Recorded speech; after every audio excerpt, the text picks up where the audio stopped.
কোনো একটা মানুষের কাছে তুমি তাকেই ভিক্ষা চাইছো, আমাকে একটু সময় দাও, আমাকে একটু গুরুত্ব দাও, আমাকে প্লিজ একটু ভালোবাসো, আমাকে কল করো, মেসেজ করো। ভাই বিশ্বাস করো, এখানে না কোনো রকম ভালোবাসা নাই। ভালোবাসার জিনিসটা এমন যে তোমাকে ভালোবাসবে না তার কাছে এগুলো তোমাকে ভিক্ষা চেয়ে নিতে হবে না।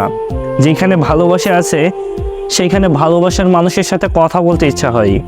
তুমি না চাইতেও সে তোমাকে বারবার কল মেসেজ করে বিরক্ত করবে, তোমাকে শাসন করবে, তোমাকে সম্মান দিবে ভাই, তোমাকে গুরুত্ব দিবে। আর এই সেম জিনিসটাই যদি তুমি তার কাছ থেকে চেয়ে নাও, তার কাছে রিকোয়েস্ট করে তারপরে আদায় করতে যাও, তাহলে বিশ্বাস করো সেইখানে নামে ভালোবাসা থাকে, প্রকৃতপক্ষে আসলে না সেখানে ভালোবাসা থাকে না। একটা সম্পর্কে শুরু হওয়ার কিছুদিন পর থেকে তোমার তার প্রতি গুরুত্ব, ভালোবাসা সব কিছুই থাকবে। খেয়েছো নাকি খাওনি, শরীর ভালো নাকি খারাপ, মন ভালো আছে নাকি খারাপ আছে, এইখানে যাওয়া যাবে না, সেইখানে যাওয়া যাবে না, এটা করা যাবে না, সেটা করা যাবে না, ইত্যাদি ইত্যাদি কত কিছু।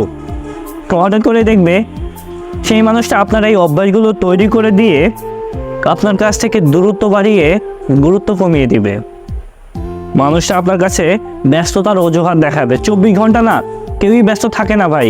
হাজারো ব্যস্ততার মাঝে তার প্রিয় মানুষটা কেমন আছে তার সাথে অন্ততপক্ষে 1 মিনিট কল করে খোঁজ খবর নেওয়াটাই হচ্ছে ভালোবাসা।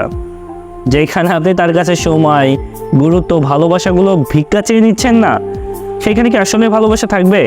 থাকবে না, এটাই স্বাভাবিক।